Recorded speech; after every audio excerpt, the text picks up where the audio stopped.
Today I'm going to show you how you can make awesome images in Midjourney that you can then turn into a stunning children's book. Let's get into it.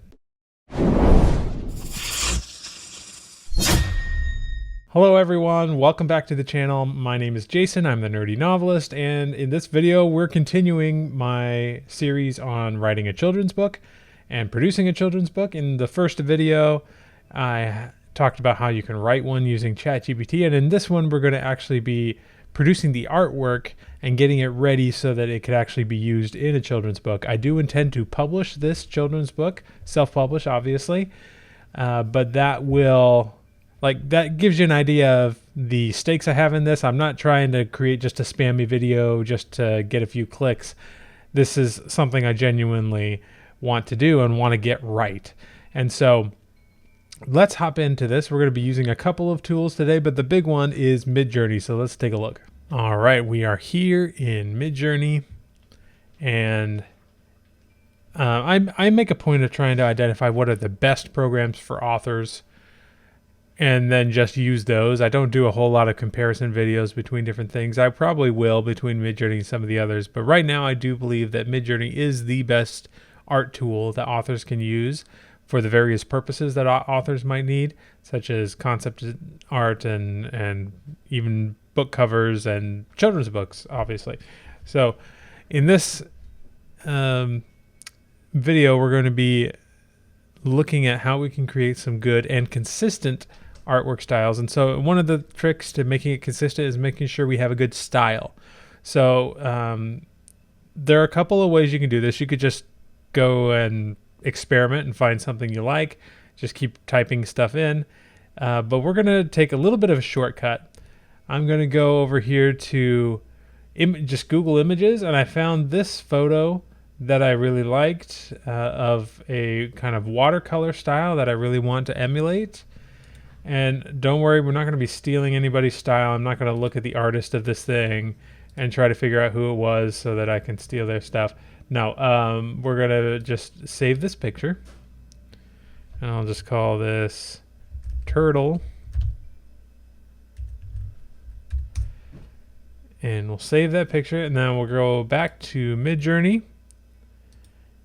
And what we're going to do is we're going to call a function called describe. So we do /describe, and it gives us this option to add an image. So we just click on that, add our turtle image here, and then hit enter, and that's all we're going to do. This is a fun little tool that not everybody knows about or uses, but it's a great way to reverse engineer a style like this. All right, so it's given us 4 prompts. And this is actually cool because we could go ahead and click these 4 buttons and see what the prompt gives us, which is different from, which will look obviously different from what we have here. But there are a couple of things you can see. So first of all, we can ignore this subject because we're not going to be creating images of a girl sitting on top of a turtle. We're just interested in the style. So we have things like in the style of atmospheric watercolors, whimsical children's book illustrator. This looks like an artist, so we'll ignore that. Serene maritime themes, I like that one. Colorful storytelling. So these are the things that we want to pick and choose from, depending on what we like. Let's just, out of curiosity, let's see if we select that particular theme and let it generate. Let's see what it actually looks like when we use this prompt that it's using to describe this image. All right, so this is what it gave us. Clearly the describe setting, it says that she's playing the violin. She's clearly not in this original image, but it also definitely didn't get the idea of her riding on a turtle. And honestly, this is a limitation of Midjourney and honestly any art generator. It's really hard to get things to interact with each other. And we'll see that because I have some workarounds for that. But I do like this style. It looks very nice. So we can definitely start picking and choosing from this style. And so I'm going to go ahead. I've got my notepad over here. We're going to just copy some of these style bits that I like here. So I like in the style of our atmospheric watercolors. I'm just copying this off screen. Whimsical children's book illustrator, I like that. And serene maritime themes, I like that. Colorful storytelling. Let's look at some of these others.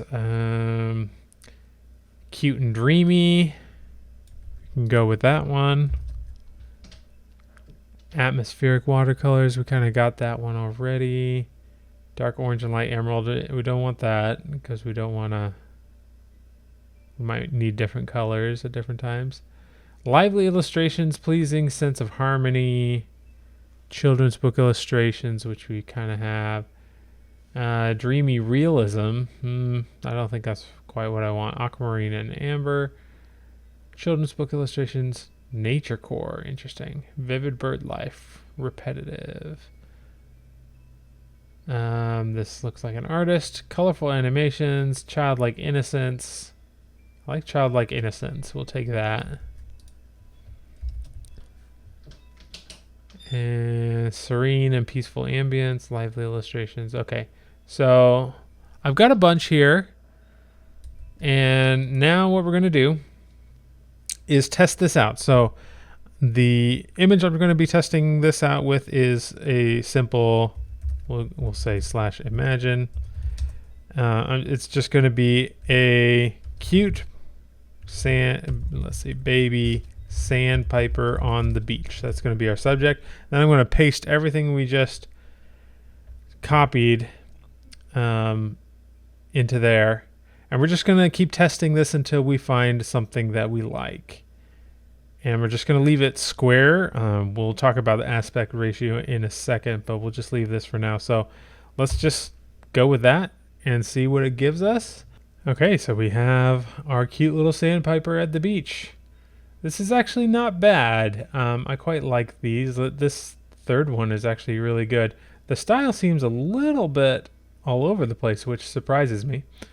Usually they're a little bit more consistent. I'm going to add a few things to this prompt. So we're going to tell it to redo the prompt, and I'm going to change a few things. Instead of serene maritime themes, I'm going to say serene maritime pastel colors. Atmospheric watercolors. Yeah, I like that. Also, because of the way Midjourney works, we want to make sure that the most important things are near the front. So I have, obviously the subject goes first, but then the first bit of style information is this thing about watercolors. Let's see. I think this is good. It's only a few tweaks. It's really close. And then I'll test it on a few other things and see if I like that. All right, this one is much closer to what I was thinking. The colors are a little lighter, a little bit more pastel-like, which is what I asked for. And generally, yes, I like this a lot better. So I actually think this can be my style. Looks like this one got an extra leg. That's actually pretty easily handled in Photoshop, which we'll be using a little bit later. Not that we have to pick that one. But yeah, this is pretty good. So let's talk about what we do next. The next thing we want to do is actually, just so we're not copying and pasting this style information every single time, we're going to do something I recommended in a previous video and create a shortcut. And we'll also talk a little bit about the aspect ratio. So I'm taking everything here except that initial subject up to here. All of this style information, I'm going to copy that. And then we're going to say prefer option, we're going to /prefer option set. And we're going to call this shortcut sandpiper. And then hit tab and then click this thing that says value, and then we copy all that style information into here. Now before we save this, we need to make sure we get our aspect ratio correct. Now I am planning on this being a square children's book, 8.5 by 8.5. So you would think, okay, if it's square, then it's just fine to just leave it square, which is the default in Midjourney. But actually that's not quite the case, because we need to account for the gutter of the square book. Here's how we calculate this. And now I'm going to be putting this together with Atticus. I have the text that we're going to be using here in Atticus. And Atticus thankfully has this cool guide which will help you figure out exactly what width and height your images should be if you have full bleed images in, for example, a children's book. So I know this is going to be 8.5 inches by 8.5 inches. And then we hit this calculate, and it gives us a pixel ratio of 2,588 pixels wide and 2,628 in length.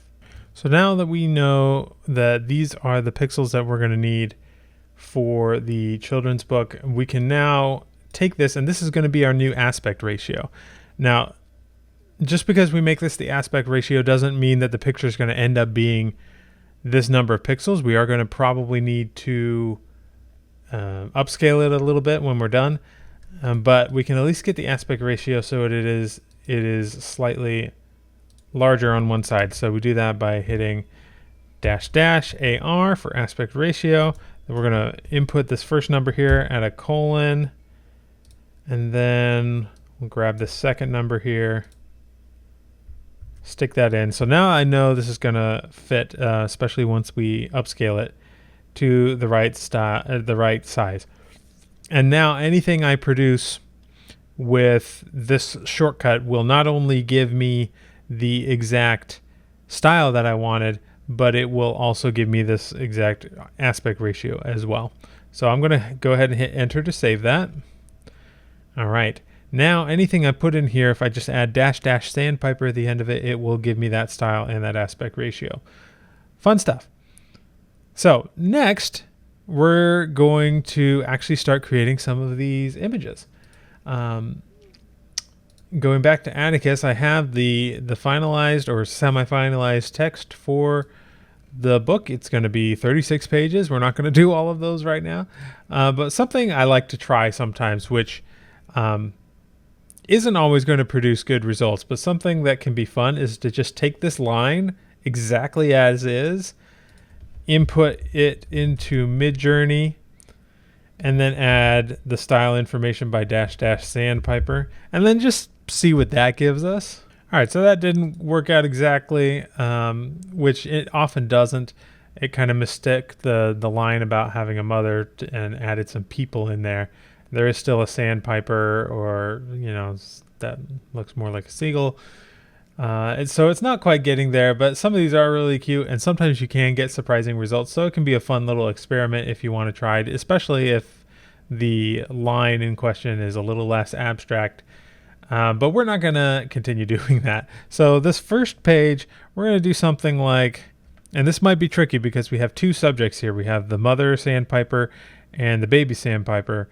And so we might have to take this into Photoshop and add a baby sandpiper later, but let's just give this a try. So let's say a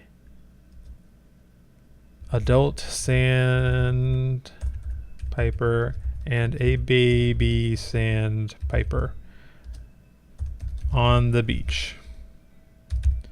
-- sandpiper to add in our style information. Oop, forgot to add /imagine, so let's do that. All right, we got a couple of options here, and I actually really like this fourth one here. It did a pretty good job. The only error I see is that this baby sandpiper does not have two legs, and so we might want to fix that. I also like this third one. For the purposes of this video, so I don't have to keep regenerating things, I'm going to use the third one because it does have a leg. I'm going to go through these all myself later and really spend the time to regenerate and regenerate and regenerate until I get something perfect. But for now, we're just going to upscale this third one.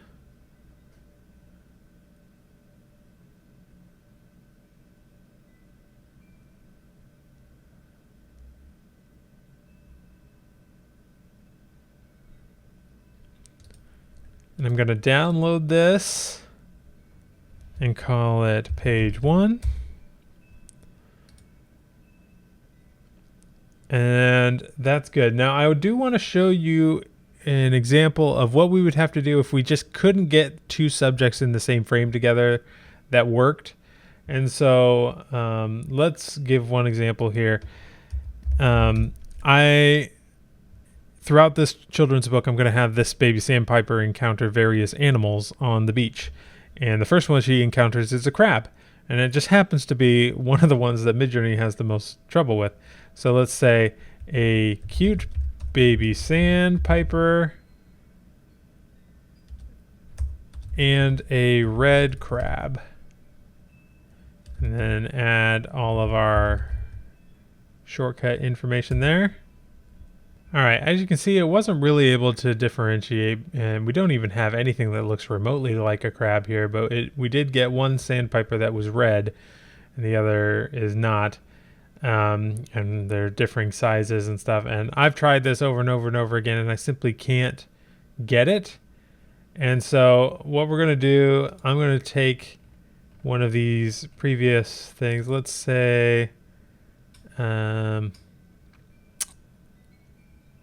well, let's say this first one here, I'm going to upscale that one. And I'll show you a little bit of the generative AI capabilities in the new beta version of Photoshop. So we're just going to save this image. This one is actually being saved as a square. We didn't do the full aspect ratio, but that's okay. I'm not going to actually use this one in the final product. So now let's go to Photoshop and we can pull in this image that we just upscaled. There's a lot that we could do to it. First of all, let's just say we wanted to get rid of this extra leg. We could highlight or just draw a little circle around this. And I think we might be okay with just hitting generate without any information and seeing what it gives us. Let's see. Yep, it understood intuitively that we just wanted that removed, and so now it's gone. It's created a nice background. You can't even tell it was there. So that's kind of cool. But let's say we want to add a crab here. Well, there's not a whole lot of space to add the crab here, and so what we can do is we can just pull this out a little bit. And so now we have this white space. But we can select that white space with the square selection tool and overlap it just a bit and hit generative fill again, and it should fill in some of the gaps here in the same style as the rest of the image. And look at that. Awesome. So we've got this really cool image right here. You can't even tell where the seam was on this thing. But now let's go ahead and add our crab. Now there are a couple of ways we can do this, but let's just start. We'll put just a big circle roughly where we want the crab to be. We can start by just saying a red crab without any style information and see what that does. This is still very new technology in Photoshop, and so it's kind of hard to tell exactly how it works. I've been playing around with it a lot, but it's unclear whether style information helps a whole lot, so we'll just see. Yeah, so we got a red crab. That's definitely a red crab. This one is a little bit more in the right style. That one's definitely not. But you can tell it kind of doesn't quite mash up with the right style, so we're going to try giving it the exact same style that we had here.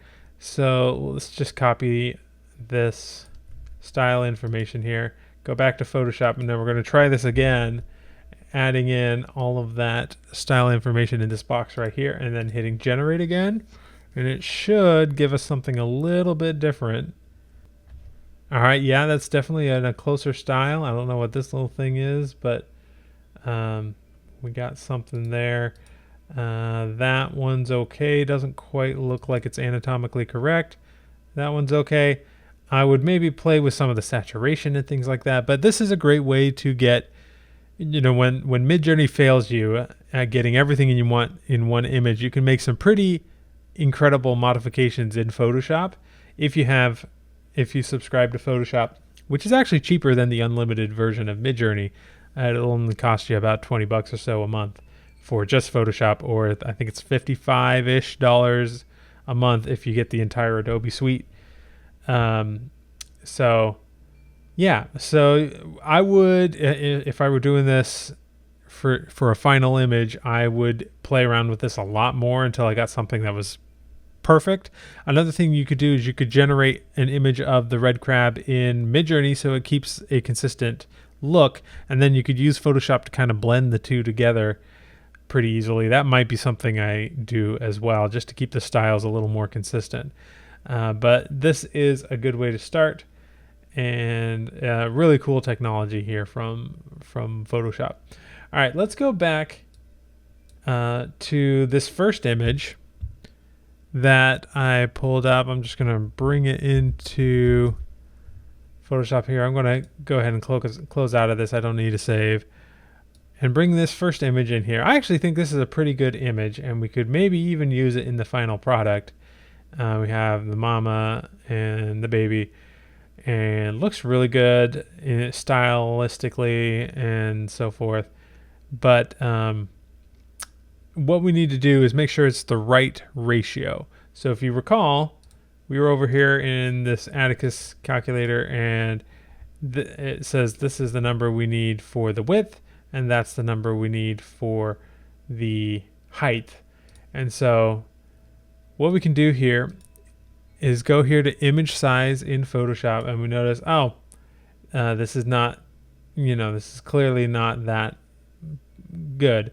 And so we're going to want to upscale this. Now there are free upscaler tools online. If you don't have access to Photoshop, you can use one of those.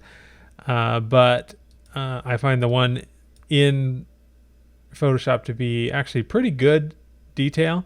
And so I'm just going to enter in, we'll go ahead and get rid of that and make sure this is all the exact pixels we want. And then to do upscaling, you want to make sure you have preserved details 2.0, and then sometimes you can experiment between that and just regular preserved details or bicubic smoother, but I prefer preserved details 2.0.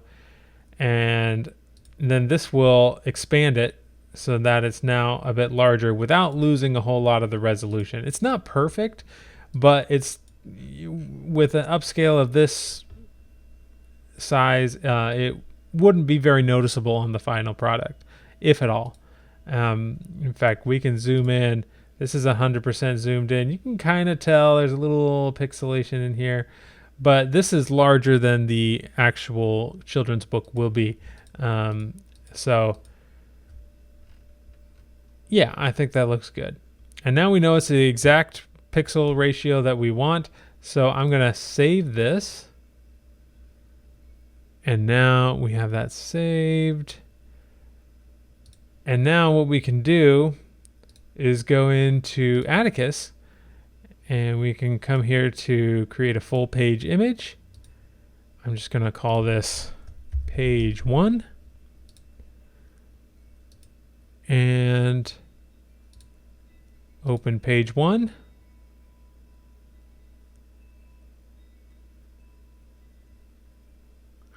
And now we have this image in Atticus, but we skipped a step, didn't we? We want to make sure that this is that it has text, right? So you can do this in Photoshop, and if I had a lot of time, I probably would do it in Photoshop, but I actually find that things like adding text can actually be a little bit easier in Canva. And so we're going to come here to Canva, say create a design, custom size, and then we'll go back here and copy these numbers for our custom size. Say create new design. And now we have this image here. I can go ahead and bring in the image we had, and it should fit perfectly, or yeah. So we'll have to drag it to the corners here. But yep, that's a perfect fit because we already sized it correctly in Photoshop. Now we just need to add text, right? So the text for page 1, I have it listed here in Atticus, is once upon a time a little sandpiper and her mother hopped and pecked along the sun-kissed shore. So we can come over here to text. I'm going to say add heading. We don't need it to be quite that big. And maybe pull it out like this. Pull it up like this. Nope. We'll decrease the font size a little bit, or a lot. And I'm going to have to do some research into what constitutes best practices with text here. Let's find a different font that we like. I'm thinking something with a serif.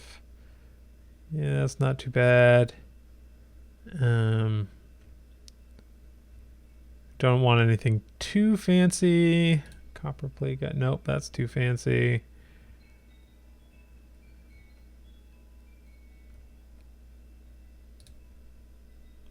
Okay, I like this one. We'll stick with that for now. I will probably go back. We're also going to change it so it's not fully black. Go up here to the text style. And I'm just going to do something that's just slightly gray. Just a deep gray there. Kind of match the tone of it a little bit. And yeah, I like this. And the cool thing about this is now I can just say add a page and just keep working on the next page from there. And that's even labeled page 1, page 2, which is super convenient for this particular thing. And so I can kind of see all of them together and I can download them all together. This is why I think there are a few things about Canva that make it slightly more convenient. But I still use Photoshop for a lot of the other things to touch the images up and to upscale and things like that. So we have page 1 here, more or less like we want it. We download that. Download.